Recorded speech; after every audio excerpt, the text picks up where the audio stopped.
What are some of the ways that I could help my millennial child buy their first home or investment? And what sort of considerations should I consider?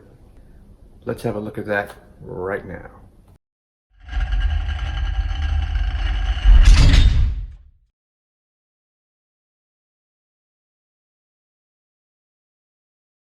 Greetings, this is Rick Ward. I'm a wealth creator and educator with Working Class Wealth Creations.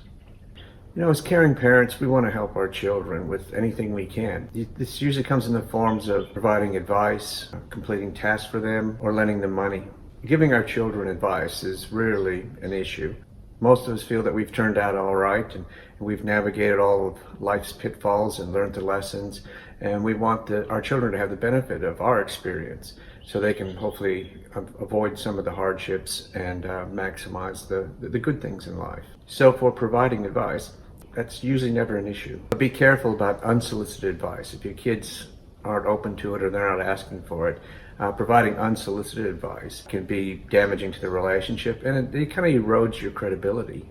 It's always best to have that relationship where your children will approach you for asking for your advice.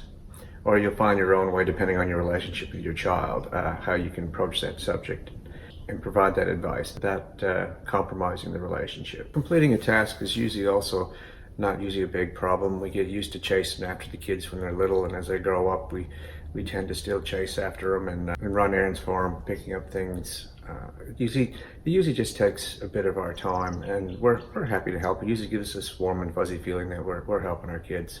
Sometimes even in our own busy lives, it may add a bit of pressure to us, but overall, completing tasks for our children usually isn't a big issue for us. Now, lending money or gifting money oftentimes is a bit different. As we're getting older and closer to retirement, and the reality sinks in that maybe we don't have enough savings, we don't have a retirement plan in place, and so we start to be a bit more cautious about how we spend our money. When it comes to our children, we're so used to providing them money through childhood and through their early years that it kind of comes like almost a reflex sometimes to help them out if they're requesting it. And with some people, as we approach retirement, we start to feel that our money is finite and our learning capacity is coming to an end. I don't believe either one of these is true, but that's a conversation for another day and another video. The second reason that we might have some hesitation to gift or lend money to our children, we want them to work out their problems on their own and to make sure that they've exhausted all their resources. If we come in and provide assistance too early, often they don't get to go through the whole experience of really problem solving and working out some lateral thinking and some creative ways to solve their problems. So we really want them to solve their own financial problems like we did, and to have a real appreciation for the value of money. I'd like to add a third component, which has two aspects. The third category for providing financial assistance is what are the negative impacts for them and for us. And these two parts need to be considered in both financial and relationship-wise. Risks are greatly reduced when we limit it to our assistance being a coaching role and providing assistance in emotional support. There may be some initial tensions if they come to you wanting a quick fix in you assisting them with the finance. They can be more focused on their wants than your needs. There could be many other valid reasons for not wanting to provide financial support. I would welcome any comments you might have in the comment section about this. If you're providing financial support and there's going to be any strings attached to this money, that needs to be clearly discussed and outlined before any properties are looked at. Possible contingencies are, is this money a gift or is it to be repaid? If it is, how and when is it to be repaid? If it's a gift, have you talked to your accountant or tax attorneys?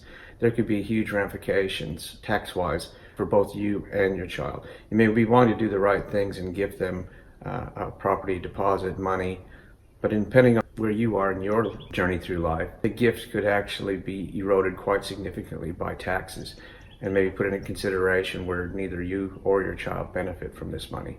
So make sure you get professional advice before you look at gifting any money. And will this gift be taken in consideration for inheritance in your estate?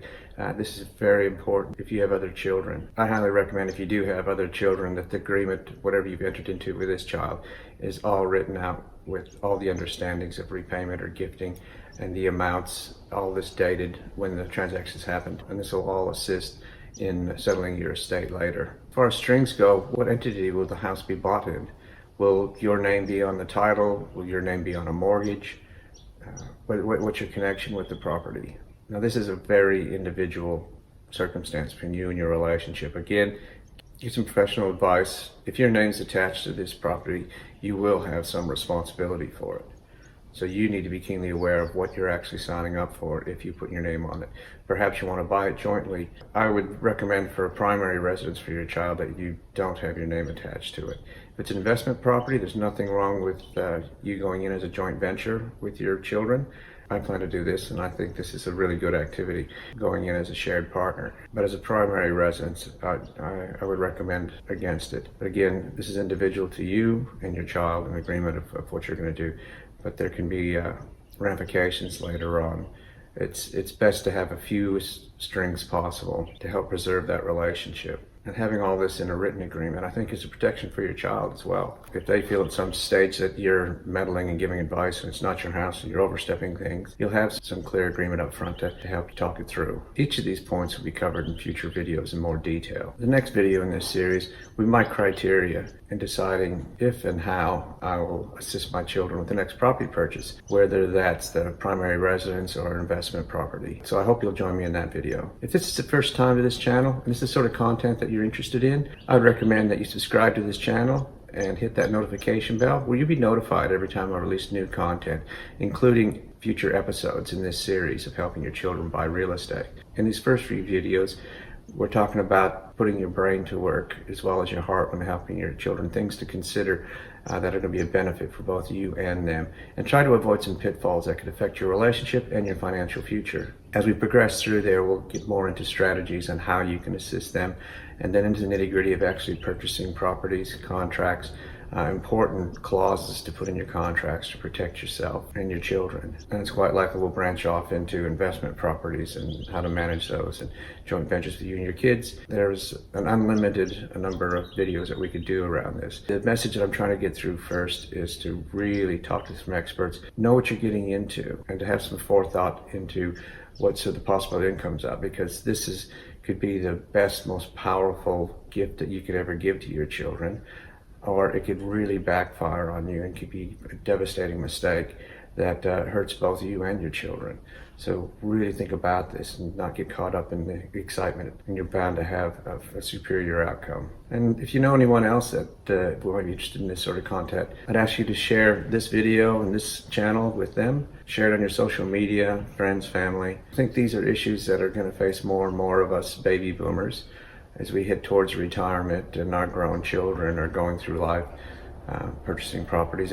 The credit world works very different these days. It's much easier to get credit. It's much easier to get yourself in trouble, but it's also much easier to really set up some sound foundations for your future, to really secure that your children are going to have a good retirement themselves. So it's a matter of taking advantage of all the resources available to you, knowing what they are, ask the right questions, and try to avoid the pitfalls that can be very harmful to you that most people don't realize until after the contracts are signed. You can follow me on Facebook, Instagram, Twitter, LinkedIn, and of course my website, workingclasswealthcreations.com.